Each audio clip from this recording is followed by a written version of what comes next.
Check 1 2 1 2 1 2. Okay.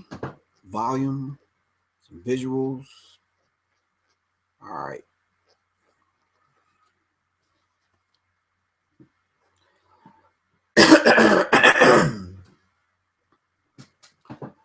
Peace. In the divine name of the Supreme Being, I want to greet everyone with a civilized greeting in a very uncivilized time. Depending upon what school of thought that you're from, some people say peace, shalom, hotep, assalamu alaikum, what's good, what's popping. Since it's 9 o'clock on Eastern Standard Time, some people just say good evening. And yeah. Oh man, my man D.A. Smart is on.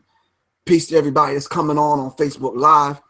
Peace to everybody in Google Hangout. Of course, this is Sirius Mindz every Wednesday night between 9 and 11. Of course, I got to cut it short, only an hour, because I got to do my thing with Brother Rich at 11 o'clock.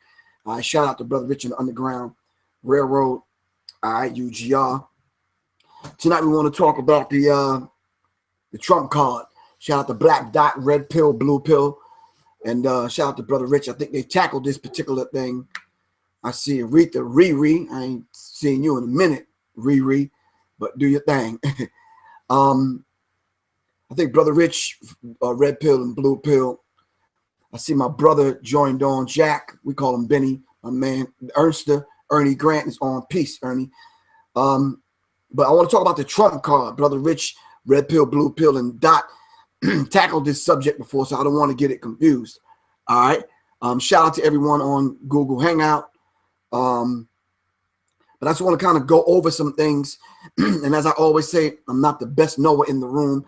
I think all of us collectively constitute the best knower. All right. Shout out to Tanya Johnston, Soleil. Love you, Soleil. Kim is on. And I think this particular subject makes for good dialogue and conversation, depending upon which side of the particular card that you're on, whether you cashing your chips in for the your Democratic Party or the Republican Party. I call them the Democrats. They're the same people to me. So I want to talk about the Trump card. But before I get into that, thank everyone for purchasing Symbology, Psychological Covert War on Hip Hop Book 2. All right. The books went out. Hopefully y'all are getting the books. Y'all, I know that y'all are, because you're letting me know that you are. And this is a follow-up to this book, Psychological Covert War on Hip Hop Book 1. Thanks for those people that never heard of either one of them that's buying both of them. All right. If you want the books, just go to my website, www.professorgriff.me, and purchase the book. All the information to purchase the books are on there. All right. Thank you very much. Really appreciate that. Shout out to Ava Sheffield for all the information coming through Sirius Mindz at SiriousMindzinfo@gmail.com. If you want to send me some information about a show or whatever, shout out to Sean Carter, my man, B-Son. If you want to send me some information about a show you want me to do or some subjects you want me to talk about, just send them to SiriousMindzinfo@gmail.com. So we're going to talk about some things, and just right off the riff, let me kind of dive into it. Let's just get a few things out of the way. And please, by no means, I don't want anybody out there, especially the Christians, to take anything I'm about to say personal. This is not personal. When I get to the personal part, I'll kind of put some brackets around that, and I'll let you know how personal it is. But we had a death, and people are mourning the death, pardon me, of Bishop Eddie Long. All right. I want to say something about it. I thought Brother Rich would want to talk about it, but I guess it's not that important for Brother Rich to want to talk about it. Tonight he wants to talk about Dr. Martin Luther King. I don't mind talking about Dr. Martin Luther King. I don't see what it is to talk about in reference to Bishop Eddie Long. That handwriting was written on the wall a long time ago. I don't know how you feel about, of course, you know, a human being dying is a human being dying, and we all understand that. And I could meet y'all halfway on that. This is where it gets sticky. This is personal. If you are found taking off young boys that have come to you for guidance and help, then whatever God does with you and however God handles you, that's on you. That's between you and your creator. All right. But if he deals the swift hand of justice and you ended up where you ended up, all right, going from 250 pounds to like 94 pounds, wearing muscle shirts and sending crazy half-naked pictures to little boys and all that kind of stuff, bruh, straight up. And anybody like you, I want to warn you. You, now that you've passed on, anyone like him that want to follow in his footsteps, whether you in the church, out of the church, or wherever you are, if you think that we are going to not only the conscious community, but you know, whether you're a part of the conscious community or not, that's on you. If you just part of the black community, if you feel and think, or think and feel that we're going to sit back and watch you maneuver in how you want to take off little young boys and ruin them for life, your ass got another thing coming. We're not going to sit back and constantly watch this and how you deal with young people, young boys. All right. Those of you men that want to take advantage of young girls, we're not going to sit back and watch that either. All right. So we just want to send that kind of vibration and energy out to those of y'all that are entertaining the thought. My man Aaron Allen is on. Sifu Aaron Allen. Kim Nicole is on. We're not going to sit back and tolerate that. So if you're entertaining the idea, I think you better think twice. Plain and simple. Once we get this thing together and we're no longer up under these people's laws to regulate us in reference to how we deal justice to these savages that are out there taking off young boys, no. We're going to take control of our own destiny, and we're going to deal with you how we deal with people like you. All right. So I don't feel any particular kind of way about God dealing with these people. I want to just say to you, why are you? I'm surprised that you surprised how God dealt with this character. All right. I say, let God do what God said God would do to people like this. All right. Move your ass out of the way. All right. If God's wrath is upon this dude and was upon him, and he ended up where he ended up, shit, so be it. I mean, all you doing is getting in the way. And if you find yourself in the way of God's wrath and punishment for people like that, God may deal with you. All right. So, DJ Earth One, peace. I don't care whether he was in the church, out of the church, wherever you are, in the mosque or in a gang or wherever you. If we find you dealing with young boys like that, ruining them for life, no, of course you got to answer to God. We're not playing judge and jury, but you're going to have to answer for that, plain and simple. I'm not going to harp on that. All right. So let's talk about the Trump card.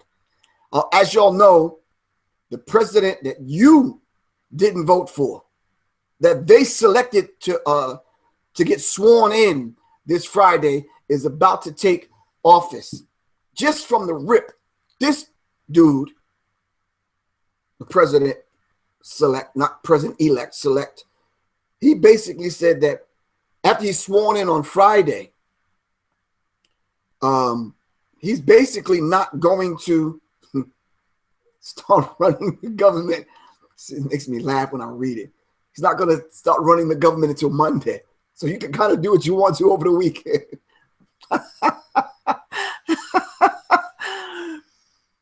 Not cool, bro. The presidency of the United States is a full-time job, bro. Didn't they go over that last week with you when they briefed you on and put it on the news that you just cannot run your business, Trump Enterprises and all this kind of mess from Trump Towers and run the country? Bruh, just it's not going to happen. Plain and simple. So I think what he needs to do is sit back and go on YouTube and watch some of the old footage of some of the other presidents so he can get a clue as to what he's about to kind of deal with. All right. I'm seeing a lot of people that voted for Trump. Y'all are backpedaling now and you're rethinking this thing. But anyway, Trump in the days between the time he was selected and this Friday was very, very interesting. I don't know if you'll notice the things. And the reason why I call it the Trump card, because I'm asking the question and maybe I need y'all to give me the answer. Why does it seem like he's casting the net or the fishing hook for as many black celebs that he can get? Now, the inauguration is going to run at least $200 million. Now, I know you're saying, Griff, how did you come up with that particular figure? Well, it says by the numbers, Donald Trump's $200 million inauguration. All right. Total cost about $200 million. Cost estimates for the event ranging from $175 million to $200 million. The biggest expense is likely to be security. You know that was going to be the biggest expense because if after November 4th, people didn't vote for him, but voted for Hillary. And then the next day, matter of fact, probably that evening, all kind of people, white, black, Mexicans, all kind of people took to the streets wearing T-shirts. He's not my president. We're having bumper stickers made up and getting tattoos and all this kind of madness. But if the biggest expense is security, transportation, and emergency services, these people are expecting some violence. All right. I'm just saying to you, I'm staying far away from DC as far as I could get. But they said the federal government spent $124 million on those particular items in the 09 inauguration. All right. What was going on in 09 that is different from 2017? All right. That they need to spend this amount of money. All right. Private donations were $90 million. We need to start thinking controlled opposition. We need to start thinking who is giving up all of this money. If the country is trillions of dollars in debt, then where are they getting this money to put on a $200 million party to swear this guy in? All right. Now, most expensive inauguration ticket, most expensive inauguration ticket, a ticket is $1 million. I read another article a little bit earlier. It said just for one room at Trump Towers in Washington, D.C., at a Trump hotel with his name on it, is $18,000 a night. $18,000 a night. You talking about big pimping. All right. The gala tickets from about 150 and up. All right. It could range to $1,000 per person. Average Airbnb rental, $129 a night. Average hotel price, the average. I'm talking about hotels.com and Priceline and all these cute commercials that you saw last damn week. You can get a hotel room for $79 damn dollars. Now, $464, the average and up. All right. Trump's commemorative license plate, $50. It goes on and on and on. Now, let's get back to the point that I was trying to make. The list of people that Trump were going after to align himself with, to let people know that he's quote unquote fair and balanced. Of course, we know he talked to and had a meeting with Dr. Martin Luther King Jr. Didn't go well.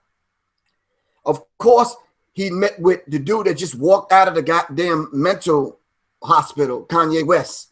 We don't know how that went. But it's critical for us to sit here and watch this drama, this theater unfold, to watch the dude unravel on stage to his audience and then turn around and the first place he goes is to have a meeting with Donald Trump. If that's not Manchurian Candidate, what is? If that's not reporting into your handler, what is? All right. But y'all tell me. I'm only giving the news. I'm not the best knower in the room. Y'all tell me. All right. Maybe the people here on Google Hangout. Maybe y'all could type something in and maybe y'all could tell me, because I don't know. How do you go from the mental hospital, a breakdown on stage, mental hospital?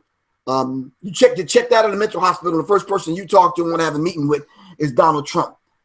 Something about that just don't sit right with me. All right, let's move forward. Then Donald Trump turns around and aligns himself with a person that someone sent me some confidential information, letting me know that he's always had meetings with Jim Brown. Well, hell, if you always had meetings with Jim Brown, and as Sean Carter states, Jim Brown, Ray Lewis, Kanye West, and Steve Harvey, we're going to talk about look like a black man and operate like a coon. Steve Harvey, we're going to talk about him in a minute. Ray Lewis and a few other flunkies. All right. But he's always met with Jim Brown. I told the young lady that called me and sent me some information that I wouldn't divulge her name, but I would like to mention that. So some of these people have always met with these people behind closed doors, having secret meetings and jockeying for position to get themselves in a position to be up close next to Pharaoh. I mean, the president. All right. Or Massa, or however you want to call him. All right. And this is critical. All right. Drus Muhammad, all the way from Houston. Assalamu alaikum, good brother. Thanks for joining the conversation. So after he meets with Jim Brown, meets with Kanye West, he has a meeting with Martin Luther King. All right. Now, please don't take this the wrong way. There's absolutely nothing wrong with him meeting with Steve Harvey. We need to ask ourselves the question, and those that act like a slave and think like a coon. Thank you, Sean Carter. No, but Sean, you got to understand something. Steve Harvey's first phone call was to bend over Carson, as you call him, Ben Carson, and it is it's critical how coons have one another's phone number.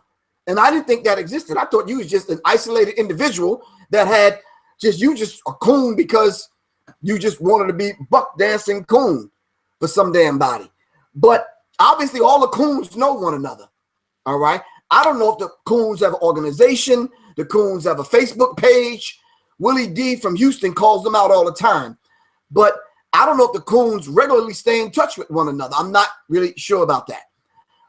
So listen. So if at all possible, could we fathom the idea of Steve Harvey meeting with President-elect Donald Trump to help carve out a plan, a black agenda for black people, and he's looking out for all of us, and except for, pardon, all of us, not just for the people that are in his club, be it the Boule or be it Sigma Pi or the Alphas or the whoever. I'm not sure. Maybe y'all need to tell me. Someone, Aaron Allen, called it confusion, confusion. Okay. Brother Jamal from Boston said we need to have Coonteeth, a holiday just for the coons called Coonteeth. Ernie said, Griff, those are upcoming agents for the next 4 years. Well, Ernie, if they are, they've been doing a whole lot of stuff for the last 8 years, because these dudes are not new to politics. And as we often say, politics is the science of governing people. But let's get back to this. So he meets with Steve Harvey, and we've only heard what they want us to hear about what took place in the meeting with Steve Harvey. Now, I want to ask a very critical question. All right. And please answer this for me.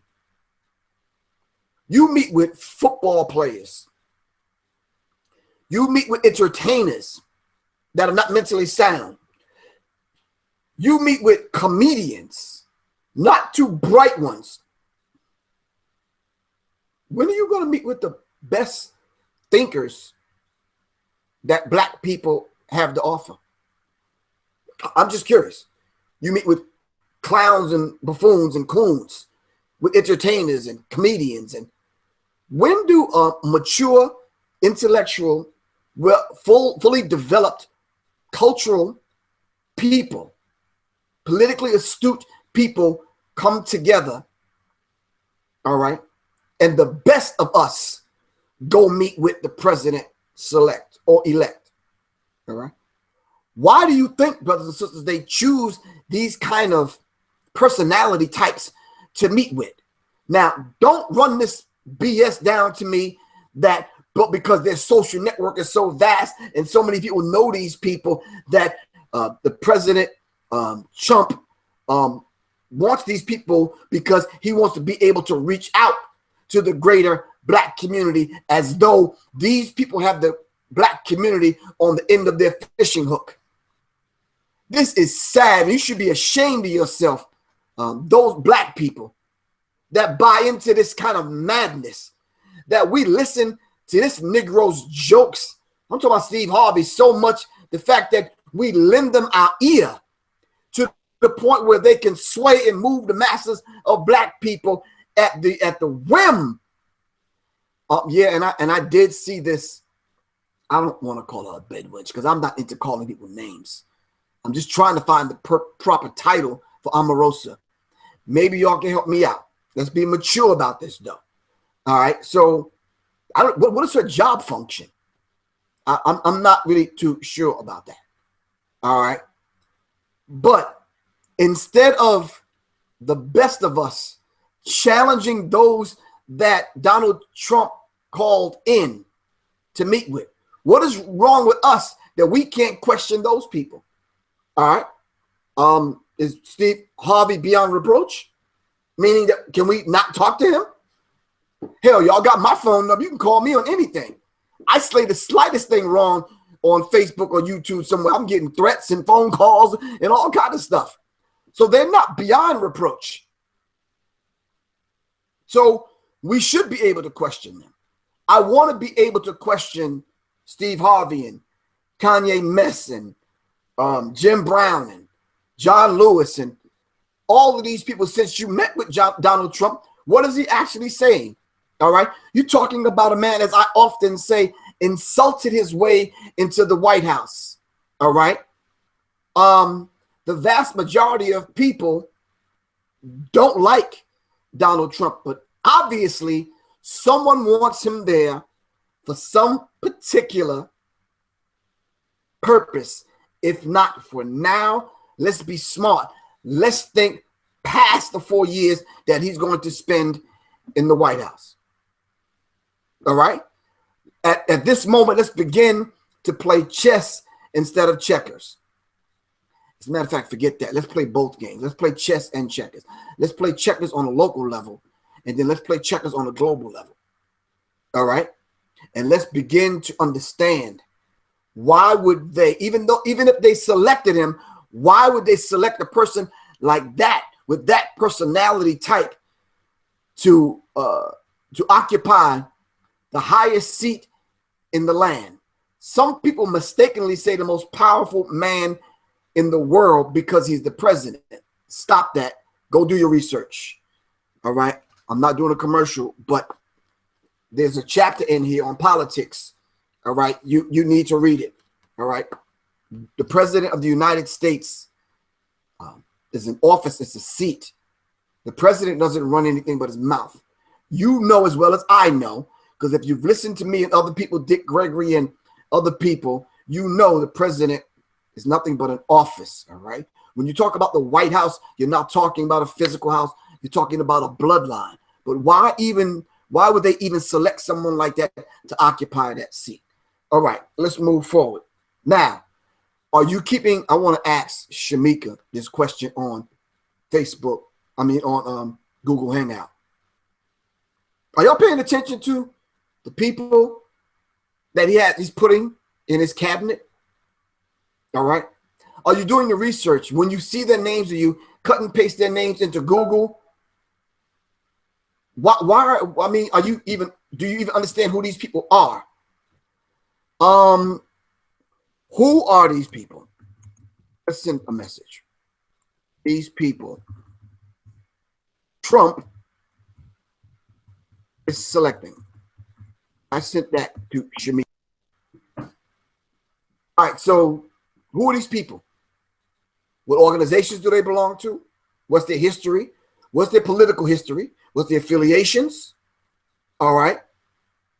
Shamika said the KKK. You know you need to stop that. Not gonna... See, the KKK is the obvious sign of racism that we can see. But when they answer to you by you saying, holding up your placards while you're protesting down with racism, and this person's a racist, and what they say, okay, well, there's no more racism. All right, we're going to hire a few of you. We're going to give you some trinkets, and we're going to let you benefit from the crumbs that fall from the rich man's table. All right. So a few of us get in, and those become the spokespeople for black people. And then they turn around, they put them on CNN, and they speak to the rest of us by telling us that there's no more racism. So now you have binders on and blinders on. So there's no more racism because you don't see obvious Klan outfits. All right. All they did is just shift the frequency a few degrees to the left. That's all. And they found and had a meeting and said that they would get more mileage and be more productive if they took the Klan's outfits off. But don't act like you don't see the bumper stickers and the shotgun in the window and the horns coming out of their heads. You understand what I'm saying? Stop that. You see it. You see it because I see it. You try to pretend like you don't see it because you're scared. All right. But anyway, so can y'all imagine? Matter of fact, let's do it like this here. Imagine with me the speech that Donald Trump has to make on Friday night. What do you think that speech may sound like? All right.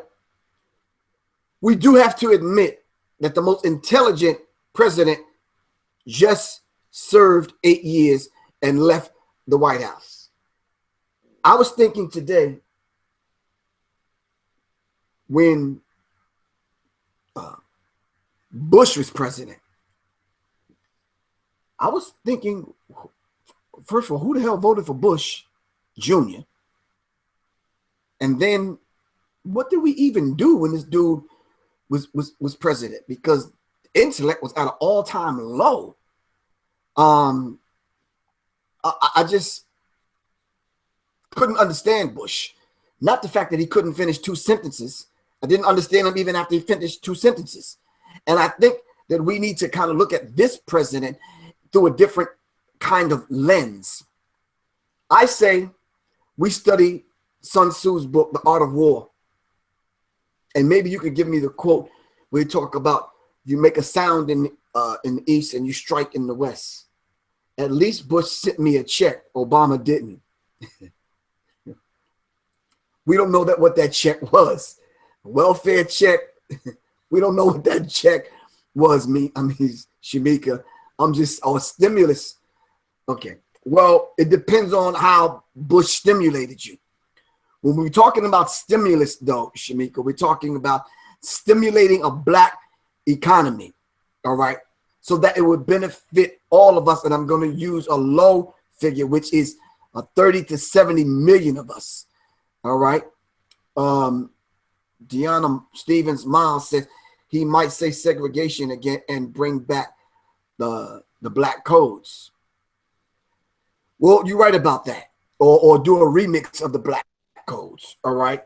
The swearing in.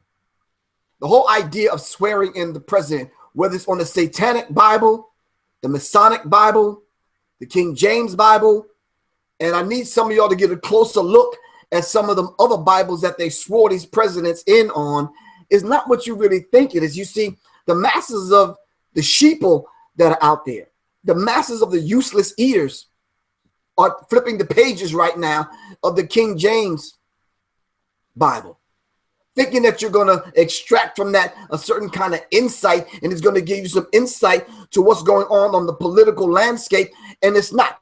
That's not the Bible that they swear these these presidents in on, because most of them are Freemasons. All right. Professor Griff, will you come to Charlotte? Need to get you. Oh, rocks cry out, but Horace Butler. Well, I'm supposed to be in Charlotte next Saturday, not this Saturday, but the 28th at Muggs Coffee House. Just go on my Facebook page. Hell, you're already on Facebook Live. Just go to my page, and the flyer is there. I'm going to be in Charlotte, but we'll talk about that in a minute. Swearing the president in. It's almost like he's taking the oath, but swearing him in and taking the oath. What does it say in that particular oath? Have you ever read it? Have any of y'all ever put it under the microscope? Other than the broad swoop of the brush that they give it on the Alphabet Boys on CNN and MTV and BET and the BBC and some of these other cute little alphabet channels that play like they're giving you real news. What are they really saying when the president takes the oath? All right. To listen, the president is supposed to serve the people, not people serve the president. All right. We need to understand that. Shout out to my man Will March for signing in all the way from Baltimore, as they say, Baltimore. All right. But the whole swearing in. Now, if this man is an obvious crotch grabber, obvious liar, bad businessman, disrespects Muslims, black people, women, I can understand what John Lewis is saying when he wants to have the entire cast of Democrats boycott the whole entire inauguration. All right. Now, this is just me, not from my feelings, not from anything personal, just my political observation from an outsider looking in. All right. And please don't get this twisted and take this the wrong way. All right. I don't want to see crazy comments and people acting crazy. I'm going to give Bush, not Bush. I'm thinking about Trump, but I'm thinking about Bush, but Trump. I'm going to give Trump no more than a year in office. The CIA mate, bring him down. Notice I didn't say take him out. Bring him down. Insiders that are around him, FBI, CIA, Secret Service, other alphabet boys that we don't know about. Some people coming from the far left FBI and then the far right NSA and a few people. And I'm not talking about the whole organization. I'm just talking about individuals, all right, that are so patriotic that they don't want to see the country go down the drain, all right? You have to understand, if you claim that Trump is a successful businessman, then who is he in bed with? And then why is there so much controversy about his sons running his business, all right? Who do you think this guy is in bed with? That he has connections now to Russia and to Saudi Arabia and to some of these other places that want to maintain big business, all right?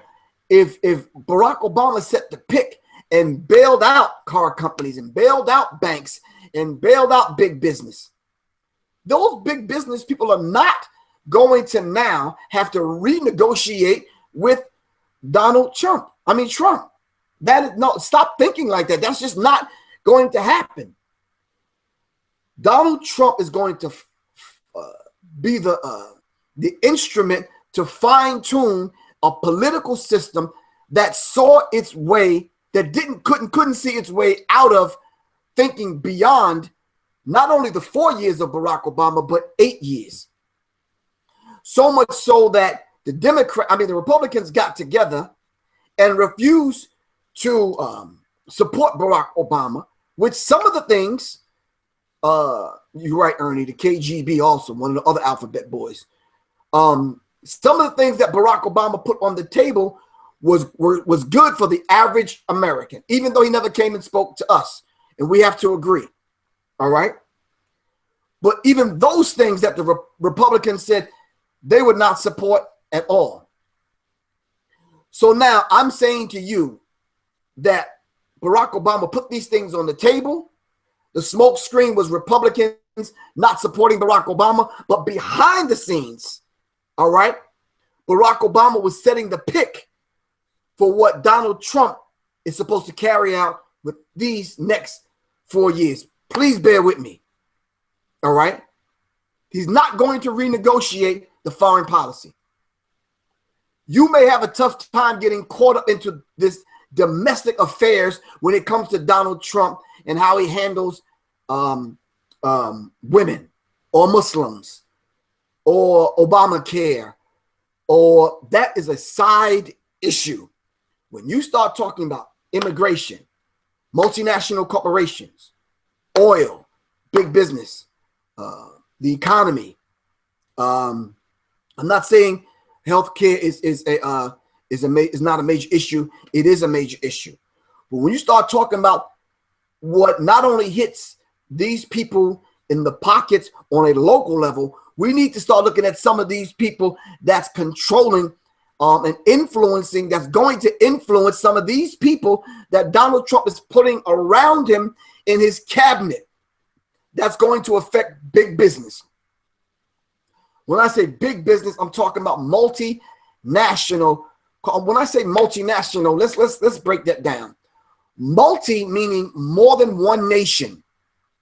They're operating in America, and in England, and in Japan, and in Saudi Arabia, and multinational corporations.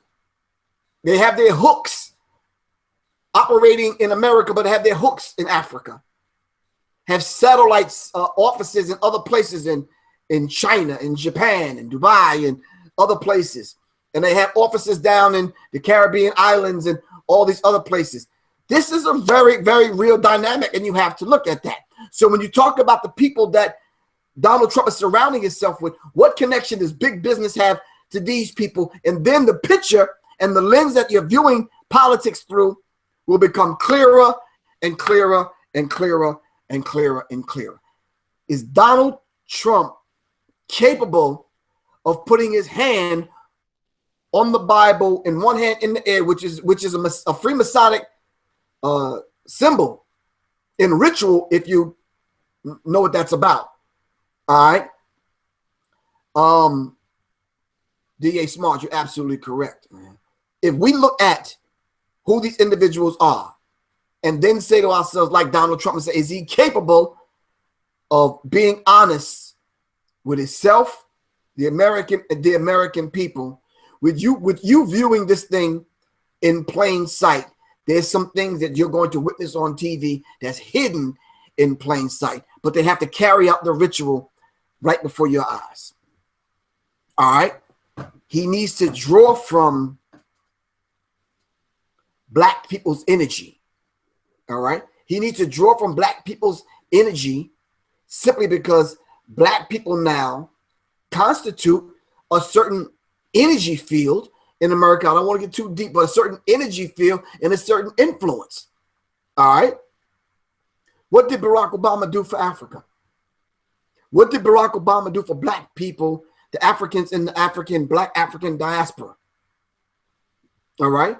What influence did the foreign policy have on how Africans dealt with the United States? I'm talking about everything from international trade to those people showing up at the UN to voice their grievances with America.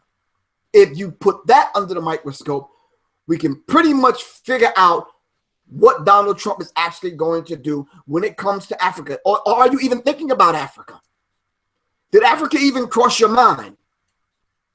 What Black leaders do we have in America that we can actually send not only to the White House, but to the UN, all right, that can actually sit down and speak for the masses of Black people here in America and be the voice of the voiceless? All right. So those things we definitely have to take into consideration. All right. So now let's get back to Steve Harvey. Look like a Black man, but act like a coon. What was the deal with Paula Deen? that he brought this. First of all, black people, we cannot be racist. So for the white people that's watching this, come on. Don't wear your sensitivity on your sleeve. All right. Paula Deen is about 114 years old. Steve Harvey brought this chick in to speak to young black men in mentoring programs and just young black people, men, boys and girls. I'm not saying that she doesn't have anything to contribute to the conversation, but damn, there's about 5 brothers I could mention off the top of my head that have programs that you could have brought in to speak to young black people. So not only did he bring her in, he defended Paula Deen. All right. Listen, I said it last year and I'm going to say it again. And I said it again this year and I'm going to say it again. 2017 is going to bring the best and the worst out of all of us. All right. So let's not be surprised at what we're going to see from these people. Now, it is said that there has to be a good behind everything. If this woman, this is Steve Harvey, if this woman to me, I just know the good in her. That's all I know. Wow, bro. From what she said, I'm talking about Paula Deen. Now, this is Steve Harvey speaking. From what she is displayed and showed us, openly showed us, you only see the good in us. How come we never see the Steve Harveys like we did with, what does the accused rapist do? Bill Cosby. When they did have an opportunity and a chance to come speak to young black people, we got condemnation from them. All right. So let's just be honest with one another. He says her bad outweighs and it outweighs the bad, and in a landslide to me. Now, when you blog about me, put also in the blog, can you please type that I don't give a damn. So basically, Steve Harvey's one of these kind of Negro coons who is paid, and he really don't give a damn what you think about his affiliation and his association with Paula Deen. All right. Okay, so we need to kind of start looking at these kind of Negroes, because when the day of reckoning comes, Steve Harvey, you're just one of those kind of individuals that we gotta, hold your feet to the fire. All right. And I think there's absolutely nothing wrong with that. But here is what Steve Harvey tweeted about his meeting with Donald Trump. Our president. Listen, when I hear that first line, when I hear that, roll your mind back to what Malcolm said. Massa, our house is on fire, Massa. You understand what I'm saying? Talking about our government. And this ain't never been your goddamn government. Go back and read the Constitution. And the amendment to the Constitution, they wrote you in as 3/5 of a human being. All right? Talk about our government, our president. This ain't never been your goddamn government. Oh, excuse my language, but I'm saying. See, when a Negro start talking like that, my antenna already go up. Our president, Obama, asked that all of us sit down and talk to one another in order to move our country forward. Well, if it's our country and Barack Obama was our president, what do we even benefit? I don't have time. Only got a few minutes on the broadcast, but what do we benefit from whomever is president? What do we benefit? All right. It says the transition teams on both sides asked me to meet, and I'm glad I did. I found him in our meeting both congenial and sincere.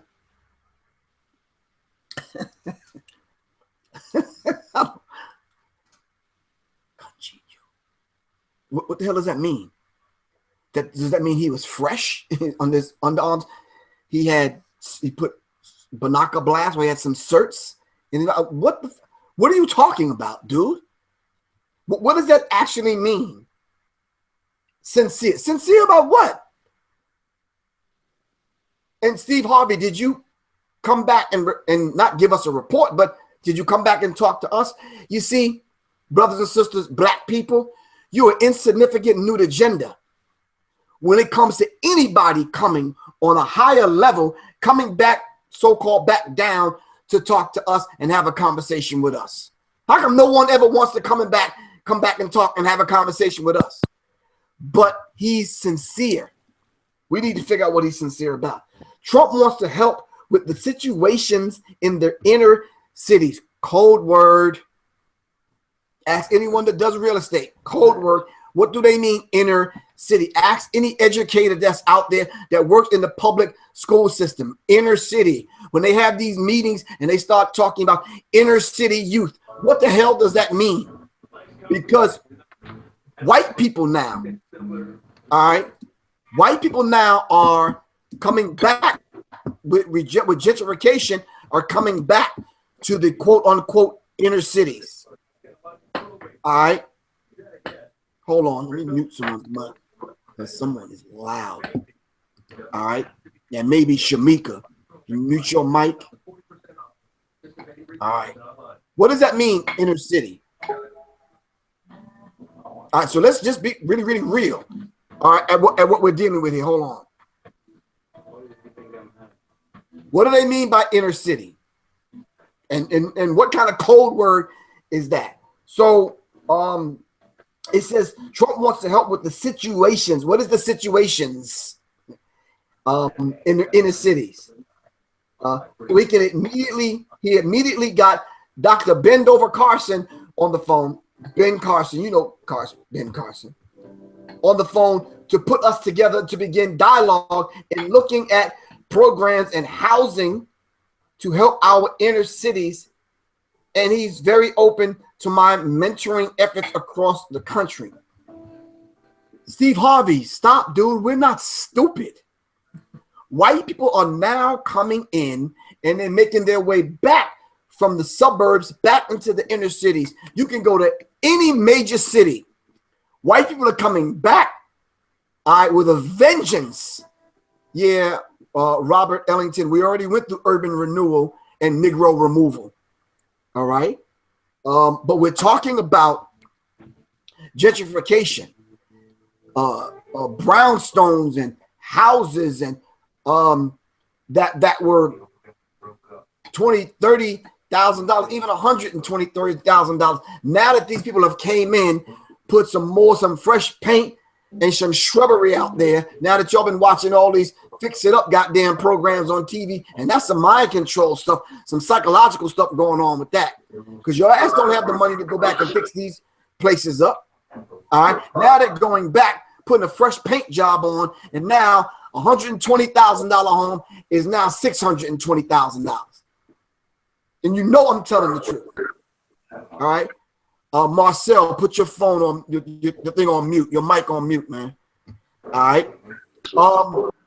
This is a very real dynamic that's going on in every major city. All right. And you'll know what I'm talking about. So when coons like Steve Harvey come before us and have private meetings and then want to tweet out, all right, what's wrong with having a town hall meeting and let those of us that can lay this information back to the masses of our people? Why can't we come together and have that kind of? Can you imagine Steve Harvey talking to me or Brother Rich or Black Dot or Red Pill, Blue Pill? Someone that's really going to ask some very critical questions, or any of the brothers and sisters in the Nation of Islam, grilling them and asking them some questions. Darus Muhammad said, "You're on it, brother. I'm about to fix up peace, mind control for real." Yeah, it is. It's definitely some mind control. All right. And we need to understand what gentrification actually means, and then study what regentrification means. All right. And why they have set aside monies and aside for these people to come in under the Fair Housing Act and all these other acts that we know absolutely nothing about, but they're able to come in and get this money to go back into the inner cities and fix up these places and jack the prices up so property tax go up. And here you are, you've been in your grandmama's house that she passed on to you when she died, and you can't afford living there anymore because the property tax went up.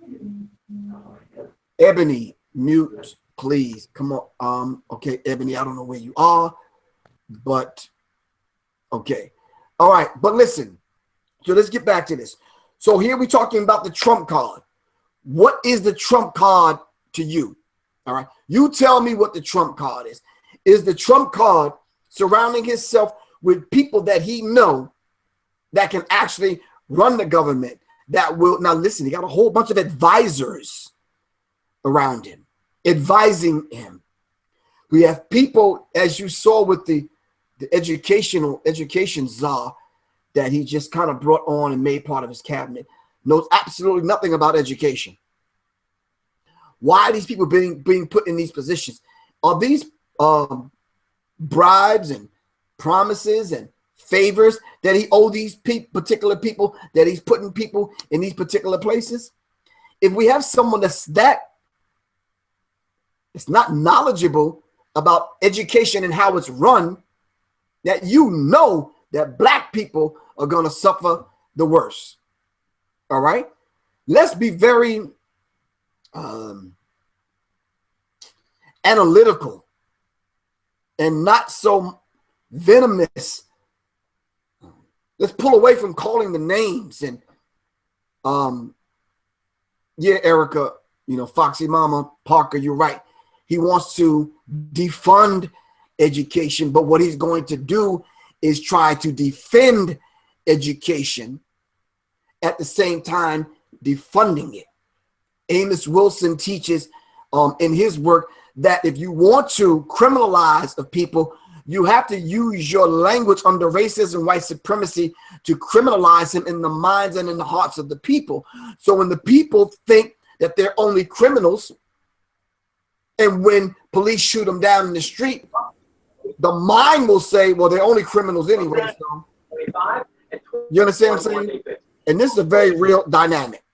All right. So let's think about this. All right. And how this works. All right.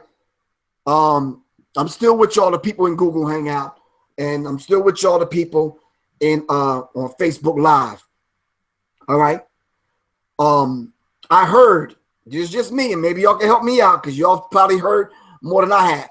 Let's give a list of people that denied and refused to participate in the inauguration as far on the entertainment side. Now, I'm going to throw some names out there and y'all meet me halfway. I was surprised that 2 Chainz said, no, I'm not coming, I'm not performing, to the tune of rejecting $1 million. Who did y'all hear? Talk to me. Jennifer, somebody said Jennifer Hudson.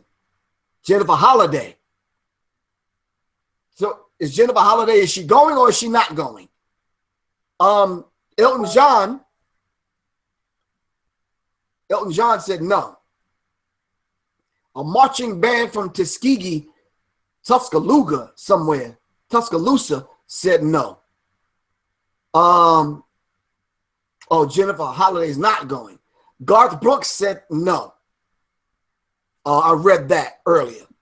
Who else? There was a few other people that said no. She's not going because of the LGBT community. Well, that's why Elton John said he was going, because he wanted to be the voice for the LGBTQ community. Someone said they got death threats. 2 Chainz been listening to Minister Farrakhan. I wouldn't doubt that, Louis Muhammad. Definitely wouldn't doubt that. Bruce Springsteen band backed out of respect for Bruce. So I guess the E Street Band is not going. I don't think Flavor Flav is not going. I don't know if Vanilla Ice or who are the normal coons in hip hop. I don't think Kanye West is going. Sam Moore, from Sam and Dave? Sean, is that correct? Let me know that, please. Somebody tell me, is that Sam Moore from Sam and Dave? Dunbar High School from DC goes every inauguration and they're not going. Shout out to them. Thank you very much. Maxine Waters is not participating. Yeah, this is unprecedented. It's like unheard of. Somebody please tell me that that's not Sam from Sam and Dave. Not from Sam and Dave. Laugh out loud. Oh, yes, it is from Sam and Dave. Y'all give me conflicting information. Somebody talk to me. Is Sam that's going and accepted, is he from Sam and Dave? Jennifer Lopez, Garth Brooks, Elton John are not going. Go there and say what? And sing what? Black man's heaven is a white man hell. Sean Carter said Sam Moore. Yes, it is from Sam and Dave, and he's going. Flo Rida is going. Thanks, Mimi, Shamika. Flo Rida. Well, I'm going to tell y'all straight up. To all these flunkies and all these imps that want to accept the invitation of Donald Trump to perform, I say we just ostracize them. Plain and simple. We just all shoot them the middle finger all at the same damn time. All right. Deion Stevens Miles says Sam Moore is not going. Y'all need to get that right, Sean. All right. Is he going or is he not going? Is it Flo Rida going for $1 million? I don't give a fuck how much. Excuse me. I'm sorry about that. I don't give a damn how much they paying him. $1 million, $2 million. All right. When he come among our people, he shouldn't be comfortable about spending $1 of that damn money when he come among us. Plain and simple. All right. Chrisette Michelle, whoever that is going. No, we need to send direct messages to these people. You understand what I'm saying? You on the wrong side of this thing. All right. So you mean to tell me, but because the price tag is that high, $1 million. So basically you have a price then. So there's a price tag we can put on you, and basically they just met your price for you to sell out. All right. I don't care how bad you need the breadcrumbs that fall from the white rich people's table. They shouldn't be able to pay you enough to go lend your voice and your talents to this man's inauguration. Who pays to sit at the devil's table any old damn way? It is crazy. And it absolutely. When are you going to take a stand in your worthless ass life? That the Creator have given you these gifts. All right. When are you ever going to take a stand? I think all of us should say, nah, Donald Trump. As a matter of fact, what the hell is wrong with you go getting a whole bunch of white country artists? Why are you going at the black people to perform at the inauguration any old goddamn way? Go get a whole bunch of silly ass, country ass, fake blues singing ass country artists and let them play their goddamn fiddle and banjo and harmonicas and let them go perform for Donald Trump. What's wrong with that? Ain't nothing wrong with that. Just get a whole bunch of snagger-tooth ass, overalls, straw hat wearing ass white people to play the goddamn what's that little instrument that they made out of the goddamn toothpick and playing ham bone, all that kind of madness. Let them go perform that madness. You understand what I'm saying? Oh, that's real. Why they need black people? See, they need your energy. They need your vibratory frequency. All right. Most of what the white artists do anyway, they've stolen from black people. All right. Why would you constantly go auction performing block? Well, you're right, Ernie. All right. We've been the trendsetters, Erica. You understand what I'm saying? They pattern themselves after what we do any old way. You see, we need to shut our vibratory frequency down this Friday. Send no energy to that situation. Even if you are vibrating on a negative frequency, you're still sending energy. Let's not even do that. Let's just do something totally different on Friday. No, I'm not talking about fucking eat chicken and barbecuing and none of that stuff. It's too goddamn cold anyway. But I'm just saying to you, to the black artists, let's let the white people perform. Ain't nothing wrong with that shit. My time is running out. Symbology is on sale. Go to my website, www.professorgriff.me. It's on sale. Get it now. All right. And while you're there, order book one while you're there. Get both of them. All right. I'll be in Charlotte, North Carolina on the 28th.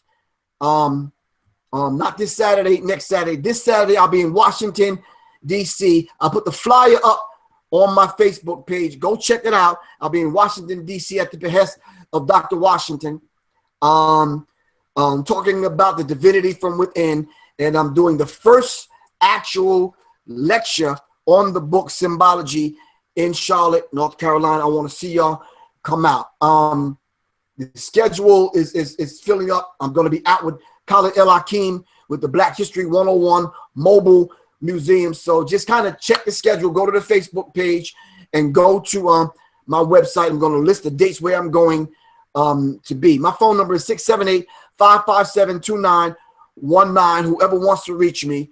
All right. Whoever got any questions. All right. Once this goes up on YouTube and once this goes up, once I press the post button on Facebook Live, please keep the threats at a minimum. You understand what I'm saying? If you got some kind of beef or whatever, y'all can call me directly and we can just handle it like gentlemen and we could talk. All right. Next week, I'm probably out of commission. I got to go to the dentist, as all of us have to do one time. And I want to thank Soleil for that. Very good dentist.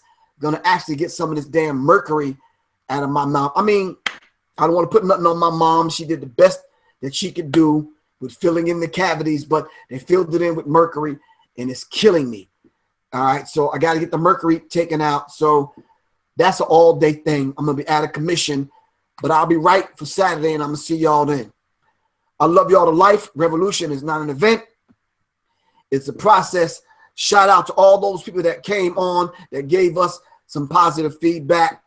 Shamika here, and the people here, Ebony and other people, Marcel, that are on Google Hangout, and the people here on Facebook Live.